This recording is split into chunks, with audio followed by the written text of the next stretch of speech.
Lorsque la virole est ouverte, le petit trou en bas de la cheminée, l'apport en dioxygène est important lors de la combustion. La flamme est de couleur bleue, on dit que la combustion est complète. Lorsqu'on ferme la virole, l'apport en dioxygène est appauvri.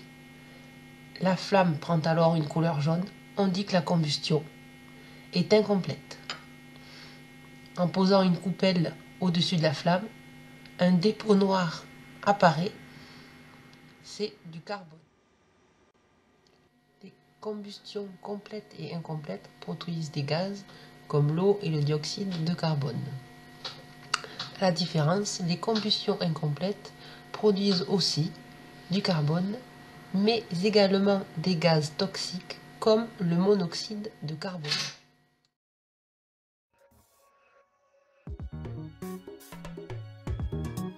Avec les premiers froids, l'heure est à la remise en route des chauffages. Attention alors au monoxyde de carbone. Chaque année, ce gaz provoque l'intoxication de près de 5000 personnes. Avec une centaine de décès par an, il s'agit de la première cause de mortalité par toxique en France. Le problème du monoxyde de carbone, c'est qu'il est inodore, il est invisible et il est non irritant. Donc en fait, on va juste ressentir des symptômes qui sont ceux d'un malaise qu'on a pu tous déjà ressentir, c'est-à-dire avoir des vomissements, avoir des nausées et des maux de tête, ce qui correspond à une gastro. Ce qui va pouvoir nous alerter par contre, c'est le fait que peut-être on soit plusieurs dans une habitation à ressentir au même moment les mêmes symptômes. À la maison, comme dans l'entreprise, certaines installations sont à surveiller. Les cheminées, les poêles et cuisinières, les groupes électrogènes, ou bien encore les chaudières et chauffe-eau.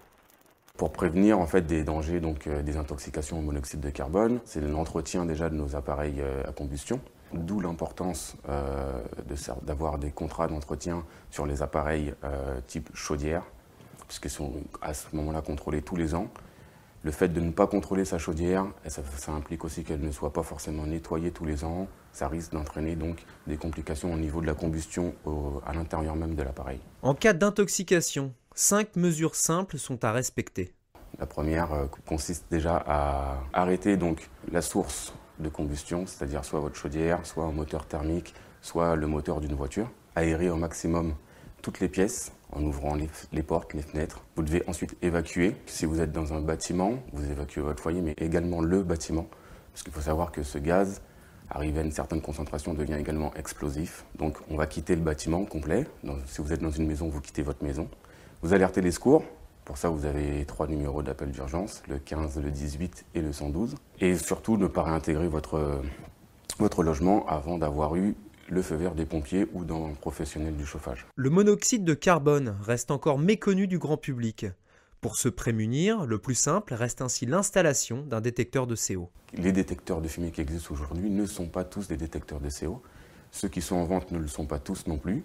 C'est au moment d'acheter votre détecteur qu'il faut être 2 fois plus prévoyant en pensant que vous pouvez vous exposer à un risque d'intoxication au CO.